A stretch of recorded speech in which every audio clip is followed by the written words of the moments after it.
I was sent to the Solomon Islands to fight the Americans, believing the enemy was the only danger we faced. But when night fell in the jungle, we discovered the truth. We were not alone. Giant creatures emerged from the darkness, hunting my troops with primitive fury. Our war for territory transformed into a desperate fight for survival, caught between humanity's crossfire and the hunger of ancient monsters that guarded that land. The year was 1942, and I was a sergeant in the Imperial Japanese Army, leading a platoon of 32 men through what we thought would be a straightforward campaign to secure strategic positions in the Solomon Islands.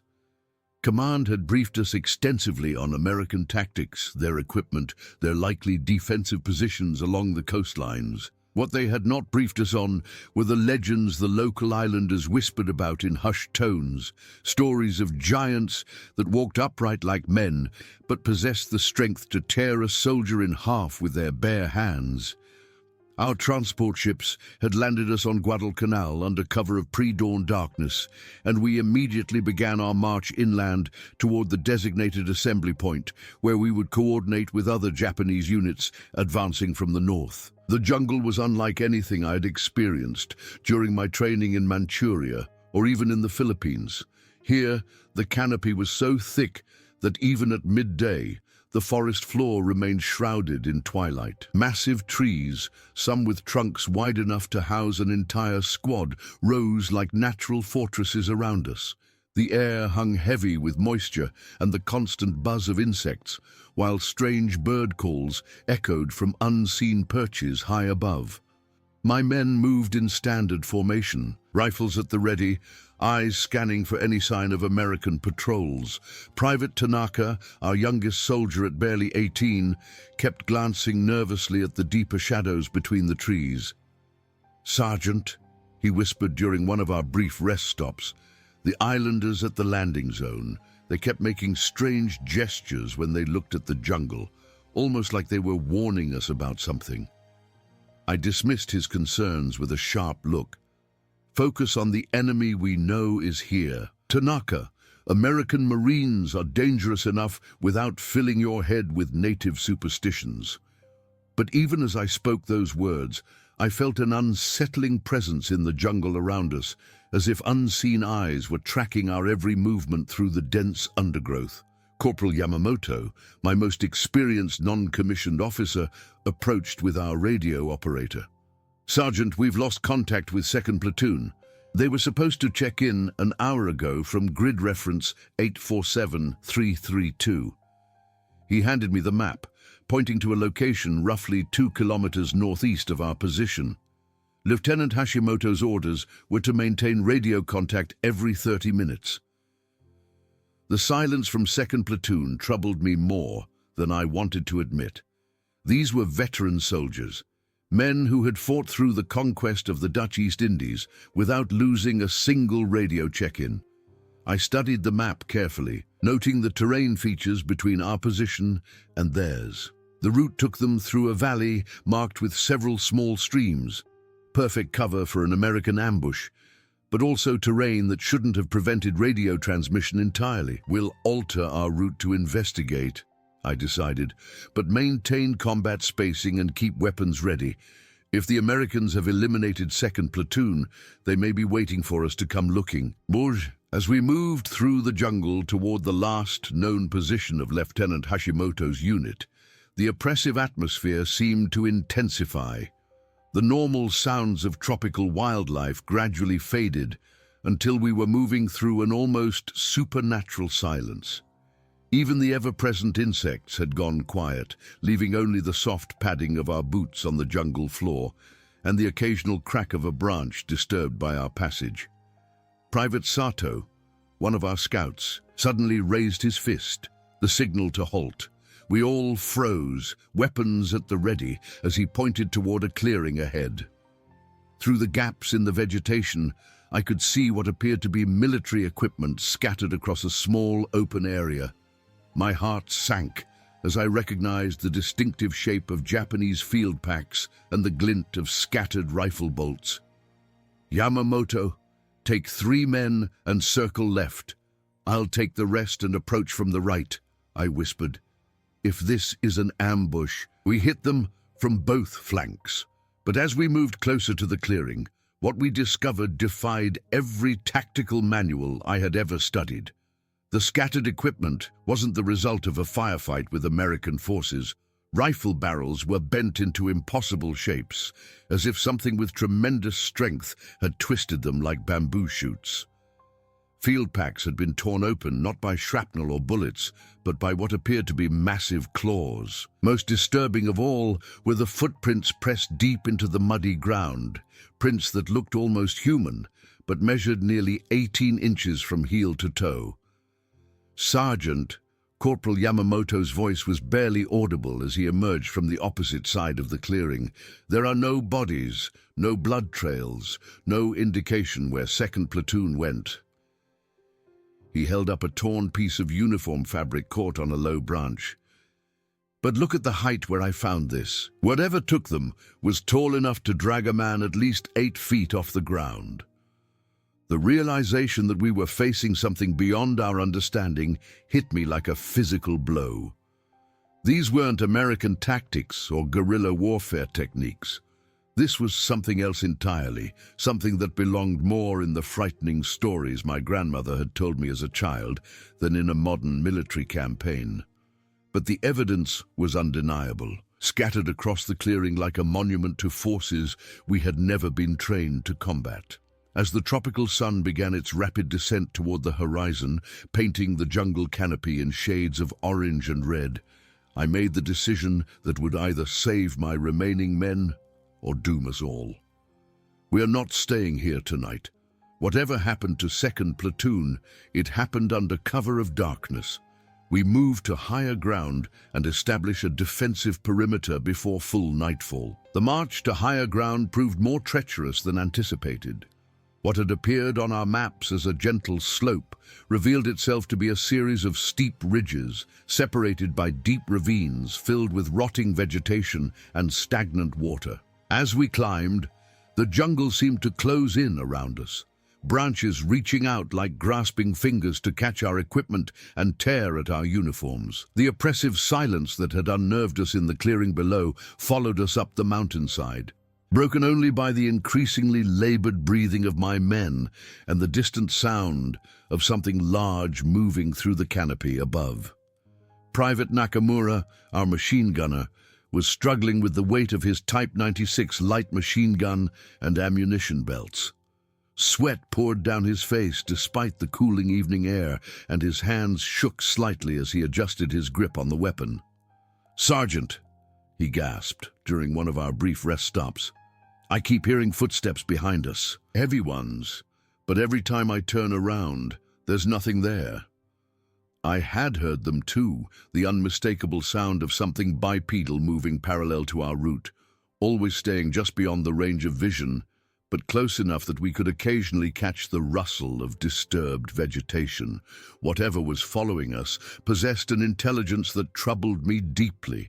It maintained perfect distance, never revealing itself fully, but ensuring we knew of its presence. This wasn't the behavior of a wild animal driven by hunger or territorial instinct. This was the calculated stalking of a predator that understood tactics. Corporal Yamamoto worked his way back from point position, his face grim.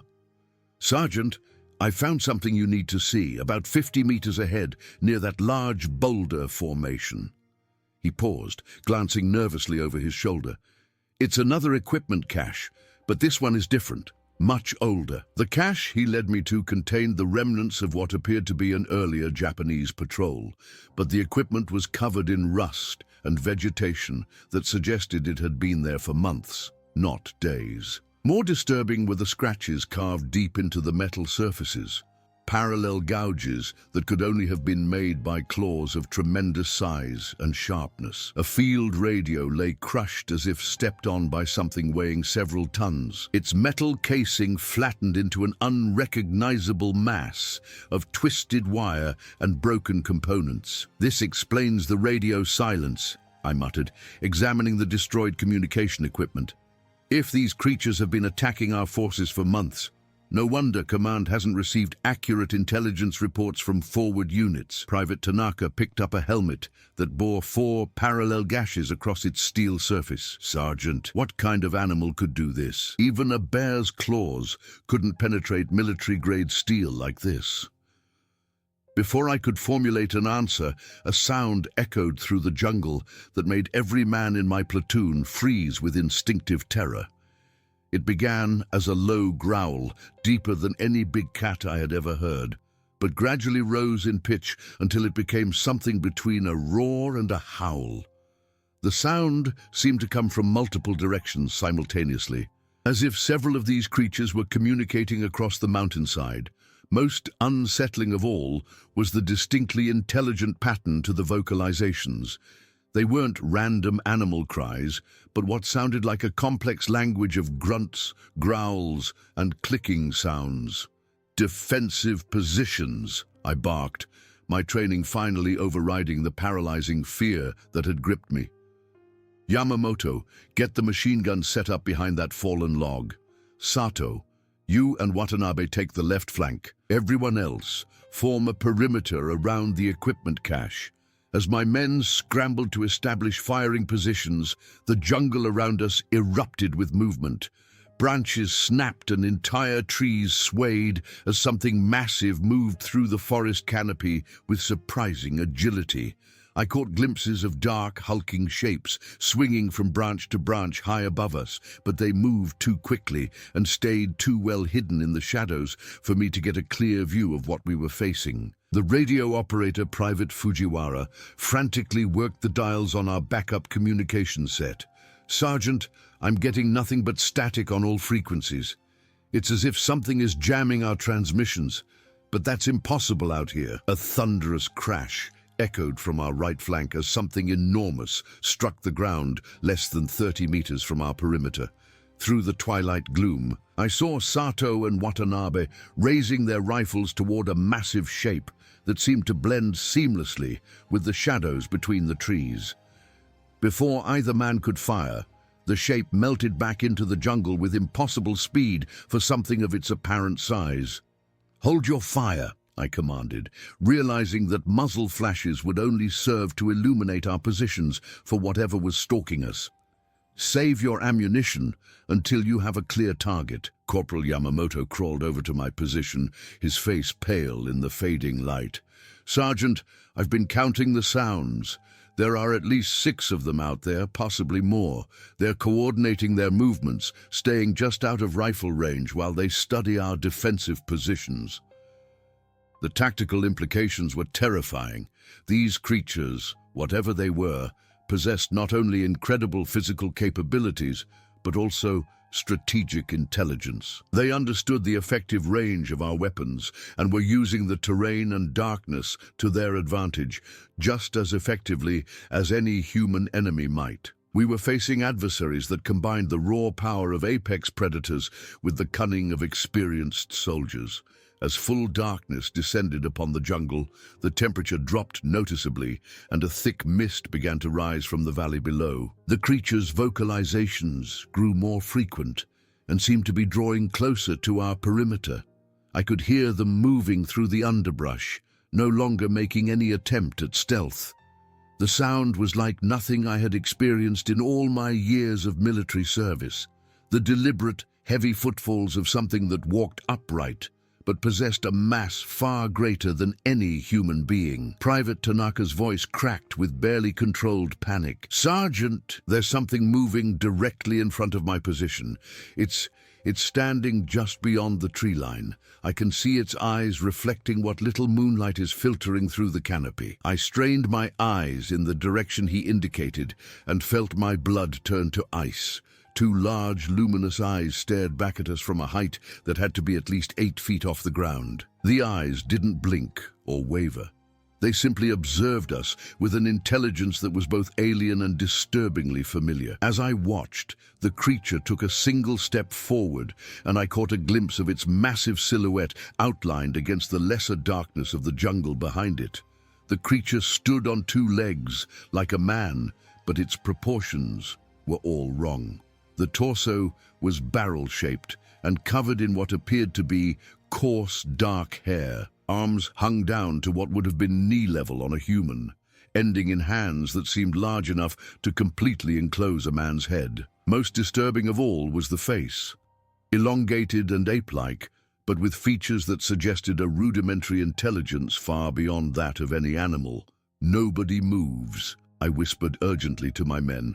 "Don't give them any excuse to attack. We need to understand what we're dealing with before we commit to a fight we might not be able to win." The creature at the tree line tilted its massive head, almost as if it had heard and understood my whispered command.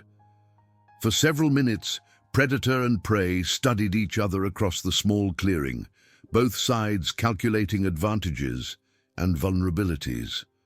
Then, without warning, the creature opened its mouth and spoke. The words were unmistakably Japanese, though spoken in a voice so deep and resonant that it seemed to vibrate through the ground itself. "Soldiers, leave this place or join your comrades." The creature's words hit us like a physical blow. Several of my men gasped audibly, and I heard Private Nakamura's machine gun rattle as his trembling hands struggled to maintain his grip. In all my years of military training, no manual had prepared me for the moment when an 8-foot-tall beast would address my unit in our own language, speaking with the deliberate cadence of something that understood exactly what it was saying. "How?" Private Tanaka's voice was barely a whisper. "How does it know Japanese?" The creature seemed to hear his question, despite the distance between us. It took another step forward, its massive bulk becoming more clearly defined in the dim moonlight, filtering through the jungle canopy. When it spoke again, the voice carried an unmistakable tone of dark amusement. "We have been listening to your kind for many moons. Your words are not difficult to learn." Corporal Yamamoto shifted his position behind the machine gun, his finger hovering near the trigger. "Sergeant," he breathed, "there are more of them moving in the trees above us. I count at least 4 different positions." As if summoned by his words, additional creatures began to emerge from the shadows around our perimeter. Each one stood between 7 and 9 feet tall, their bodies covered in dark, matted hair that seemed to absorb what little light penetrated the jungle canopy. Their faces were a nightmare fusion of human and ape features. Intelligent eyes set in elongated skulls, mouths filled with teeth designed for tearing flesh. But it was their hands that terrified me most.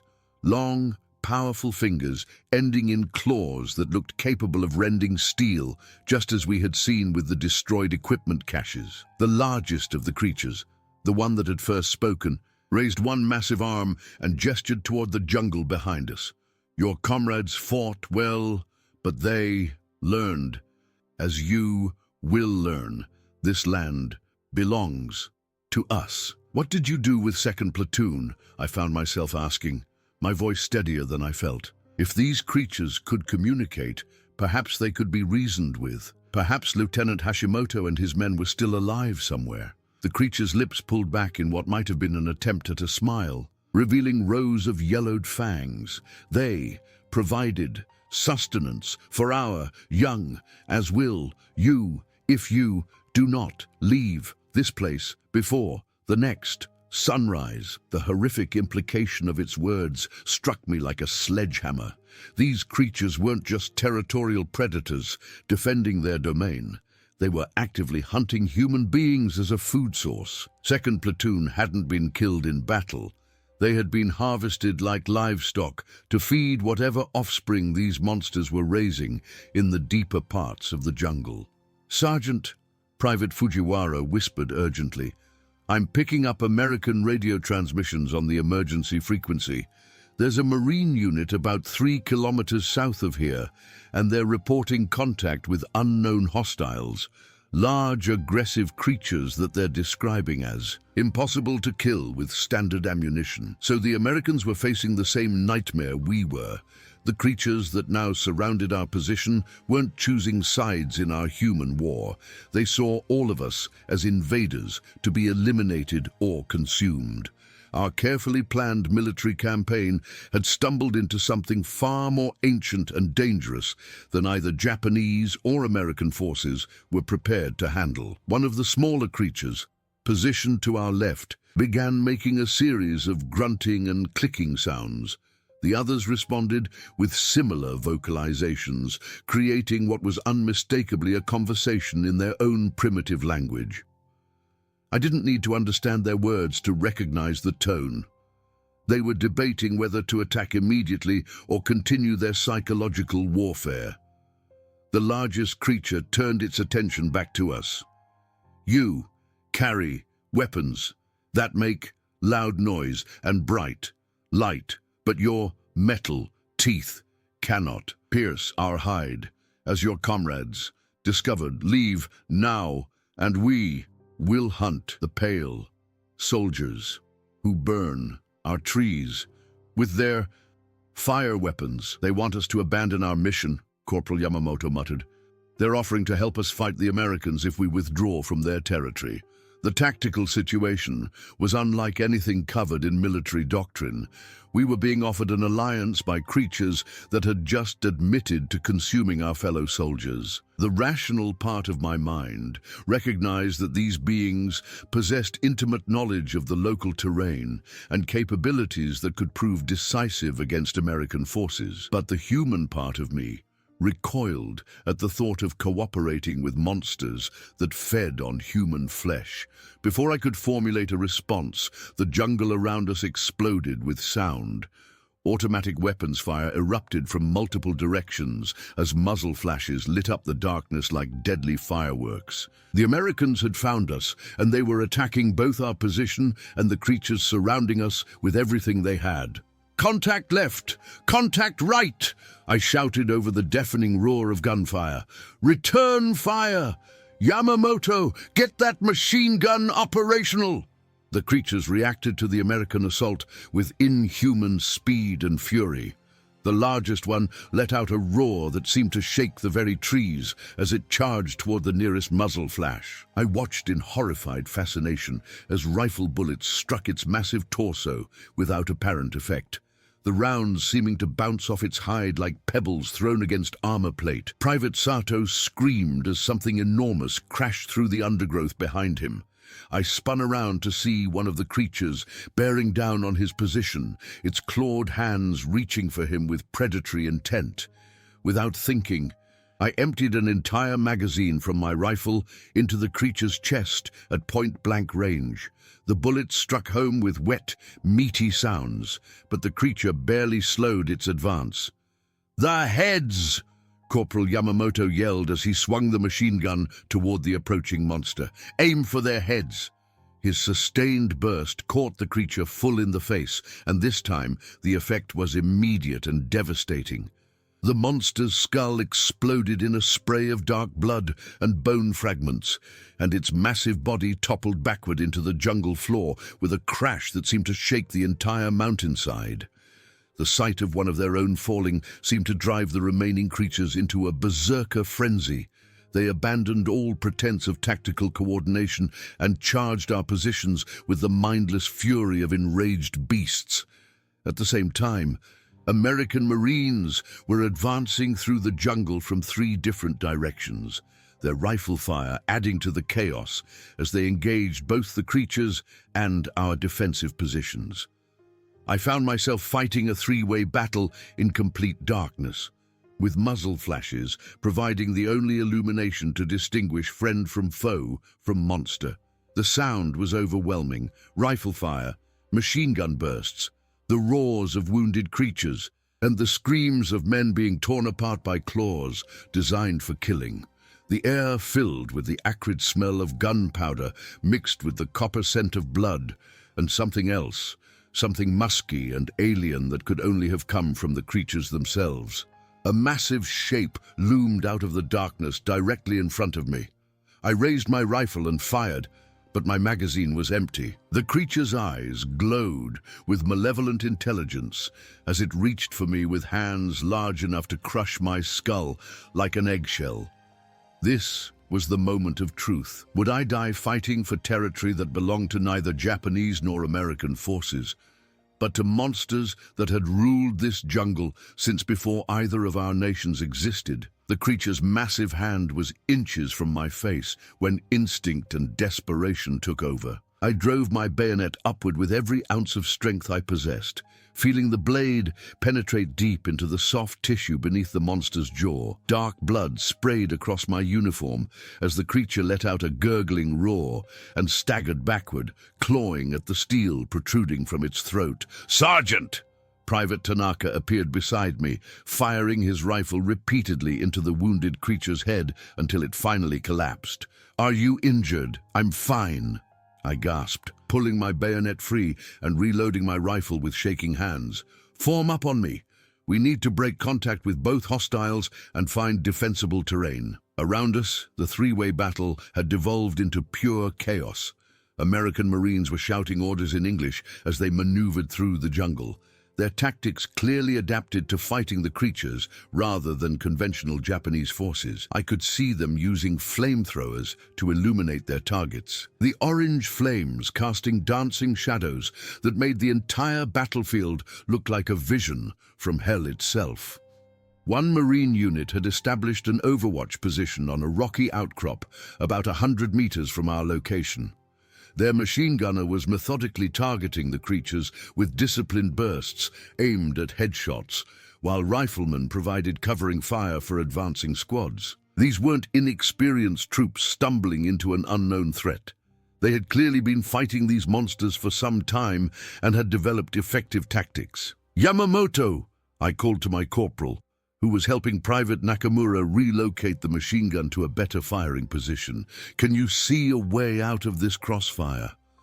"There's a ravine to our southeast," he replied, pointing toward a dark depression in the terrain barely visible through the jungle. "If we can reach it without being detected by either the Americans or the remaining creatures, we might be able to extract from this position."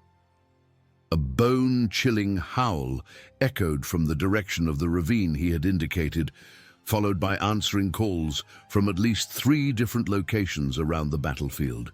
The creatures were regrouping, calling in reinforcements from deeper in the jungle. Whatever pack or tribe we had encountered was apparently much larger than the 6 or 7 individuals we had initially faced.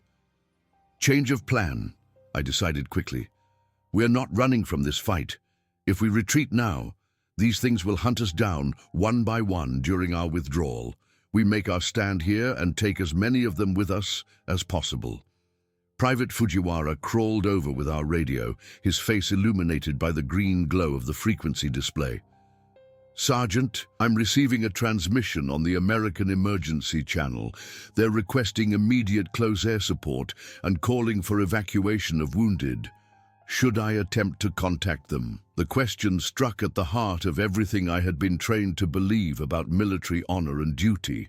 These Americans were our enemies, soldiers we had been sent to kill or drive from these islands. But in the face of a threat that recognized no human nationality or allegiance, the old rules of warfare seemed meaningless. The creatures hunting us would devour American Marines with the same enthusiasm they had shown for consuming Lieutenant Hashimoto's men. "Do it!" I ordered. "Tell them we're Imperial Japanese Army, grid reference our current position, and that we're willing to coordinate defensive fires against the hostile creatures." Fujiwara's eyes widened in shock, but he began transmitting immediately. Within minutes, he had established contact with the Marine Company commander, a Captain Morrison who spoke enough broken Japanese to understand our basic tactical situation. The conversation that followed would have been impossible under normal circumstances. Enemy officers coordinating joint defensive operations against a common threat that neither side fully understood. "American captain says they have encountered these creatures before," Fujiwara translated. "Multiple engagements over the past month. Standard infantry tactics are ineffective. They have learned that concentrated fire at the head and upper torso can bring them down, but it requires significant ammunition expenditure per target. Through the undergrowth, I could see American Marines moving to establish interlocking fields of fire with our positions. The surreal nature of the situation struck me as I watched Marines and Japanese soldiers working together to set up overlapping kill zones against an enemy that predated both our civilizations. Captain Morrison had deployed his flamethrower teams to create illuminated zones that would prevent the creatures from using darkness to their advantage. A thunderous crash echoed from the jungle canopy above us as something enormous dropped from the trees directly into the center of our combined perimeter. This creature was larger than any we had encountered so far, at least 10 feet tall, with shoulders broad enough to span the width of a small building. Its body was covered in scars that spoke of countless battles, and its eyes held an intelligence that seemed almost human in its calculating malevolence. "Alpha target," I heard Captain Morrison shout in English. "All units concentrate fire on the Alpha target." Both American and Japanese weapons opened fire simultaneously, creating a wall of lead that should have been sufficient to stop a charging elephant. But the Alpha creature absorbed the punishment with seemingly impossible resilience, bullets striking its massive frame without bringing it down. It moved through our combined fire like a force of nature, swatting aside Marines and Japanese soldiers with equal indifference. Private Nakamura had managed to get our machine gun into position and was pouring sustained bursts into the creature's chest. "It's not going down!" he screamed over the sound of gunfire. "Nothing we have can stop this thing." The Alpha creature reached Captain Morrison's position and seized the Marine officer in its massive hands. Morrison emptied his pistol magazine into the creature's face at point-blank range, but even direct hits to its skull seemed to have minimal effect. The creature lifted the American captain above its head and let out a roar of triumph that echoed across the entire battlefield. That was when I saw something that changed everything. Behind the Alpha creature, barely visible in the flickering light of the flamethrowers, stood a figure that made my blood freeze in my veins. Lieutenant Hashimoto was alive, but he was no longer the same man who had led 2nd Platoon into this jungle. His uniform was torn and blood-stained, his face bore fresh scars, and his eyes held the vacant stare of someone who had seen too much horror to remain entirely sane. But he was carrying one of the creature's own weapons, a massive club carved from what appeared to be the thigh bone of some enormous animal, its surface inscribed with primitive symbols that seemed to writhe in the firelight. And he was moving with the same predatory grace as the creatures themselves, as if he had learned to mimic their hunting patterns. "Hashimoto!" I called out, hope and horror warring in my voice. "You're alive!" The lieutenant turned toward the sound of my voice, and I saw recognition flicker in his damaged eyes. When he spoke, his voice carried the same deliberate cadence I had heard from the creature that first addressed us.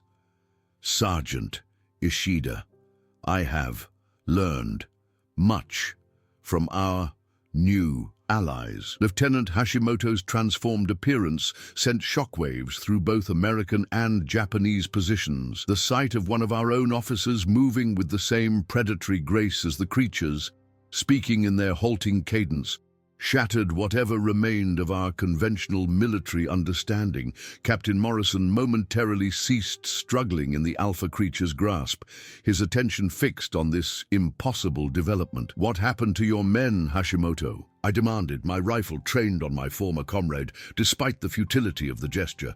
"Where is 2nd Platoon?" The lieutenant's scarred face twisted into something that might have been a smile. "They serve a greater purpose now, as will you when you understand the truth about this place." Behind him, shapes began emerging from the deeper jungle, but these weren't the creatures we had been fighting. These were Japanese soldiers, or what had once been Japanese soldiers. They moved with the same unnatural coordination as Hashimoto, their uniforms torn and stained, their weapons replaced with primitive clubs and spears carved from bone and hardened wood. Most horrifying of all, they retained enough of their humanity to be recognizable as the men who had served under Lieutenant Hashimoto's command. Private Watanabe was among them, his boyish face now marked with ritual scars that formed geometric patterns across his cheeks. Corporal Suzuki carried a spear tipped with what appeared to be a sharpened human femur.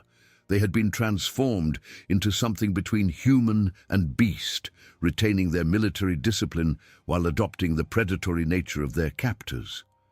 "They offered us a choice," Hashimoto continued, his voice growing stronger and more coherent. "Death or evolution. Join them and become something greater than human. Refuse and become sustenance for those who chose wisely." The alpha creature holding Captain Morrison seemed to understand every word being spoken. It loosened its grip slightly, allowing the Marine officer to breathe while maintaining its hold. Morrison looked directly at me and spoke in fractured Japanese. "Your lieutenant, he speaks truth. We have seen other Marines walking with creatures, changed, no longer fully human." The tactical implications were staggering. These creatures weren't simply hunting human soldiers. They were recruiting them, transforming them into hybrid warriors that combined human intelligence with supernatural physical capabilities. The missing patrols, the destroyed equipment caches, the coordinated attacks, everything made terrible sense now. Corporal Yamamoto crawled closer to my position, his face pale with understanding. "Sergeant, if they can convert our own people into their warriors, then every soldier we lose makes them stronger. We're not just fighting for territory anymore, we're fighting to remain human." Around our perimeter, the transformed soldiers of 2nd Platoon began spreading out in perfect tactical formation, moving with inhuman speed and silence. They retained their military training, but now possessed the physical capabilities of the creatures themselves. Private Watanabe could leap distances that should have been impossible for a human being. Corporal Suzuki moved through the jungle undergrowth without making a sound, despite carrying a 7-foot bone spear. The American Marines were adapting to this new threat with remarkable speed. Captain Morrison, still held by the alpha creature, was issuing orders in both English and broken Japanese. "Concentrate fire on transformed humans first. They retain tactical knowledge, but may still be vulnerable to standard ammunition. I made a decision that would haunt me for the rest of my life. All units, target the converted soldiers first. They were our comrades, but they're no longer fighting for Japan or humanity." The battle that followed was unlike anything in military history. We were fighting an enemy that combined the worst aspects of human intelligence and animal ferocity, led by officers we had once served alongside. Lieutenant Hashimoto directed his transformed platoon with the same tactical brilliance he had displayed as a human, but now his strategies incorporated superhuman physical capabilities and an intimate knowledge of creature behavior. Private Nakamura's machine gun chattered as he engaged Corporal Suzuki, who was advancing on our position with impossible speed. The bullet struck home, but Suzuki absorbed the impacts with the same resilience we had observed in the pure creatures. Only a concentrated burst to his head finally brought him down.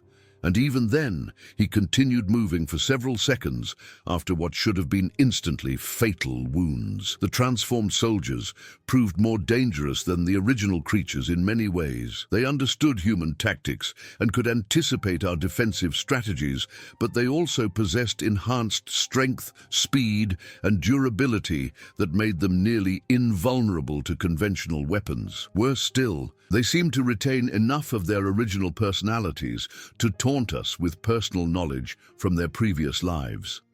Private Watanabe, engaging American Marines on our left flank, called out in perfect English, "Marines, your families in America. Do they know you will never return home? We have learned much from captured letters."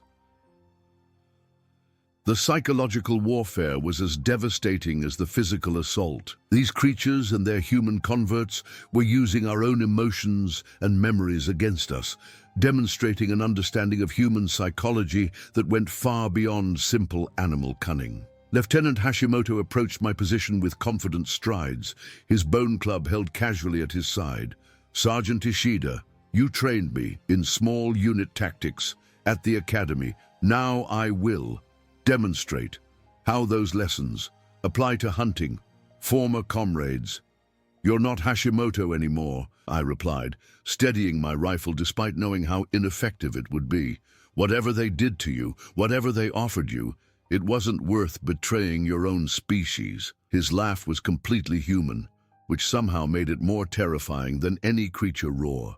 "Species? Sergeant, I have transcended such limited thinking. These beings have ruled this jungle for thousands of years. They offer partnership to those worthy of evolution." Erdis, the alpha creature, suddenly released Captain Morrison, who dropped to the ground, gasping for breath.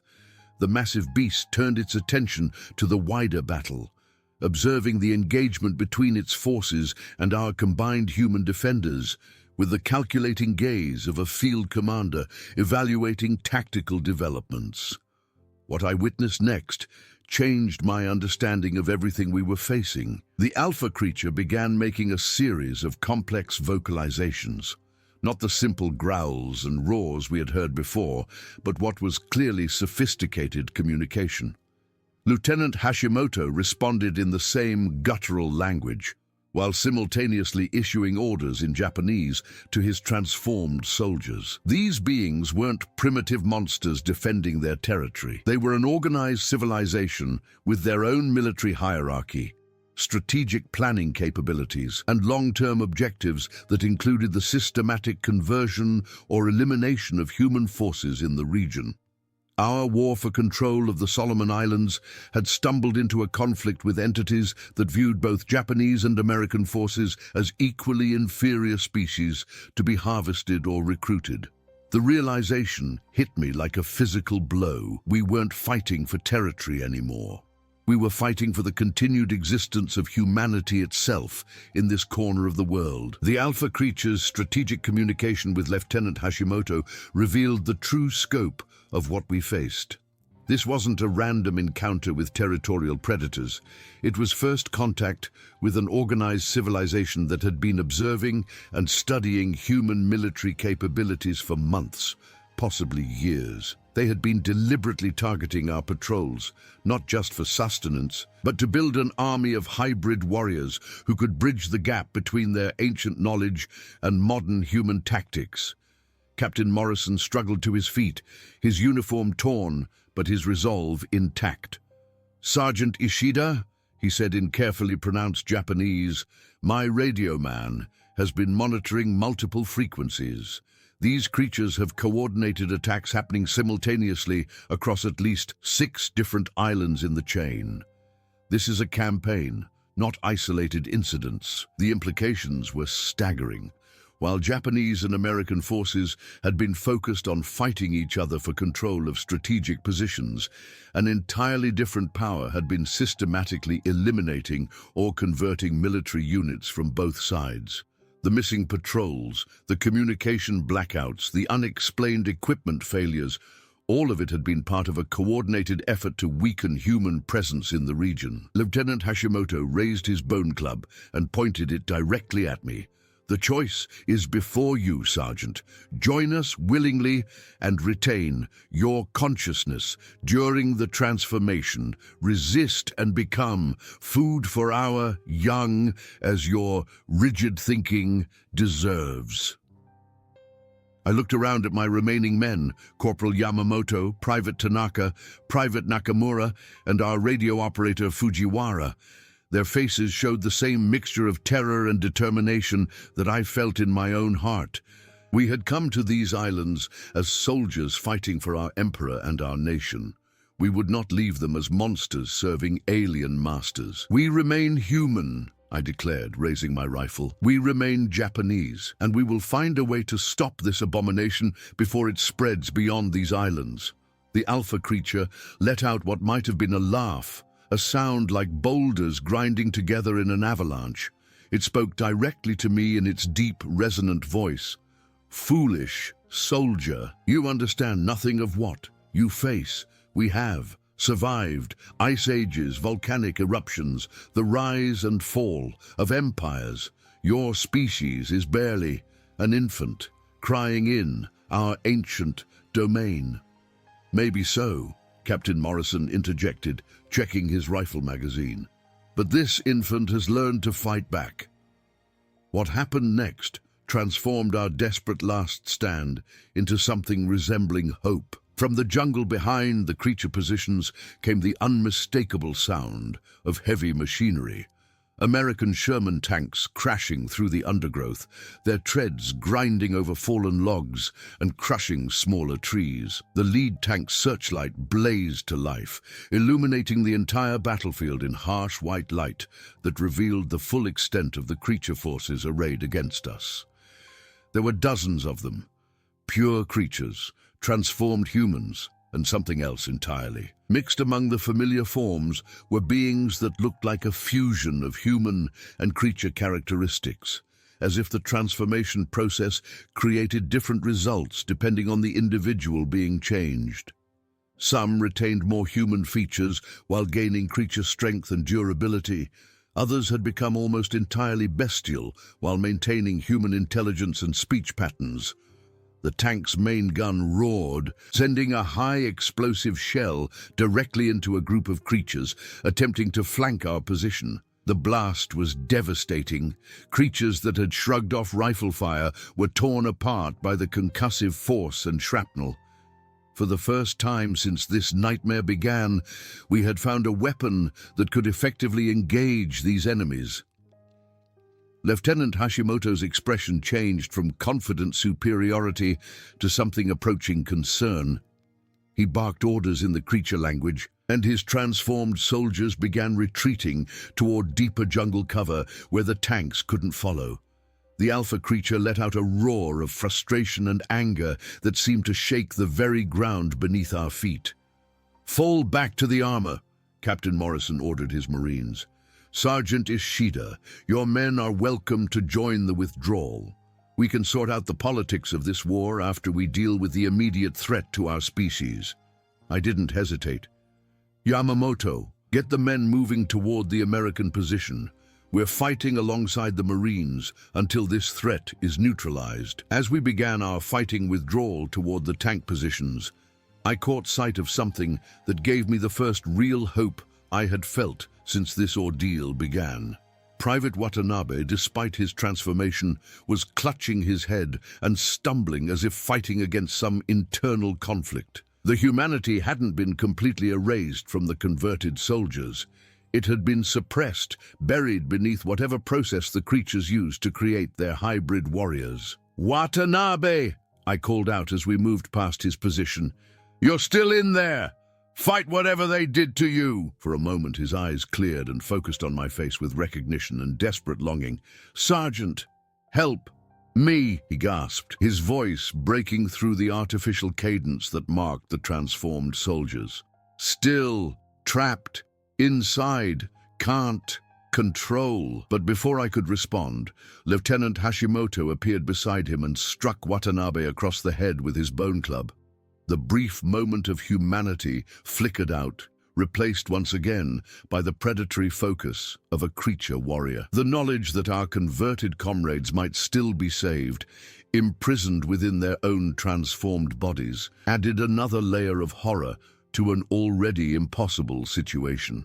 The American tanks formed a defensive circle in a larger clearing, their searchlights creating an illuminated zone that the creatures seemed reluctant to enter.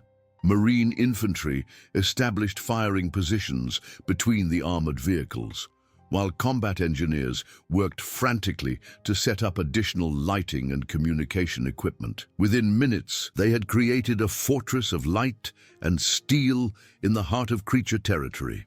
Captain Morrison gathered the senior soldiers from both forces for an impromptu tactical conference beside the lead tank. Intelligence reports suggest these creatures have been active across the entire island chain for at least 6 months.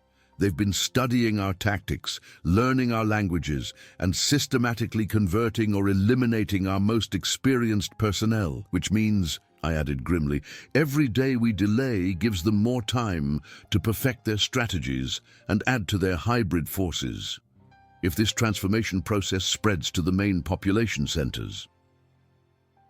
The thought was too horrific to complete.